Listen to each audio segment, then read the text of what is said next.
เลขาผักเมืองปทุมพรให้เกียรติเป็นประธานพิธีเปิดโรงงานผลิตยาสมุนไพรกาตะเวนเลขหนึ่ง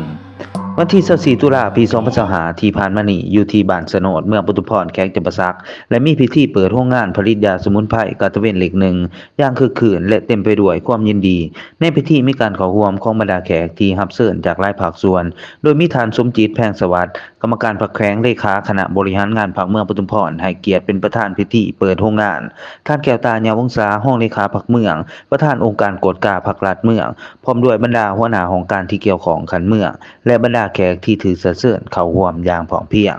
ท่านนางทอดตะวันจันทรผู้บริหารโรงงานผลิตยาสมุนไพรกาตะเวนเอกหนึ่งได้ขึ้นกล่าวคำปราศัยเกี่ยวกับวิสัยทัศน์และจุดประสงค์ของโรงงานที่มุ่งเน้นถึงการผลิตยาสมุนไพรที่มีมาตรฐานและส่งเสริมการนำใช้พืชสมุนไพรพื้นเมืองในการรักษาสุขภาพในโอกาสนี้ท่านสมจิตแพงสวัสดิ์กรรมการพรรคแขวงเลขาคณะบริหารงานพรรคเมืองปทุมพรก็ได้ขึ้นกล่าวคำแสดงความยินดีพร้อมทั้งให้คำแนะนำอันมีค่าเพื่อเป็นแนวทางในการดำเนินงานของโรงงานให้ประสบผลสำเร็จเพื่อสร้างผลประโยชน์ให้แก่ประชาชนและสังคมโดยรวมจากนั้นก็เลยจัดพิธีตัดริบบิ้นเปิดโรงงานอย่างเป็นทางการโดยการตัดแถบผ้าลานของ9 บาทเพื่อความสิริมงคลในการเปิดโรงงานใหม่ในครั้งนี้พร้อมกันนั้นก็ยังได้มีพิธีมอบของขวัญทีละหนึ่งและการถ่ายรูปร่วมกันเพื่อแสดงความชื่นชมและความรู้บุญคุณต่อการนำภาครัฐที่ได้ให้การส่งเสริมและสนับสนุนให้โรงงานได้เกิดขึ้นอย่างเป็นรูปธรรม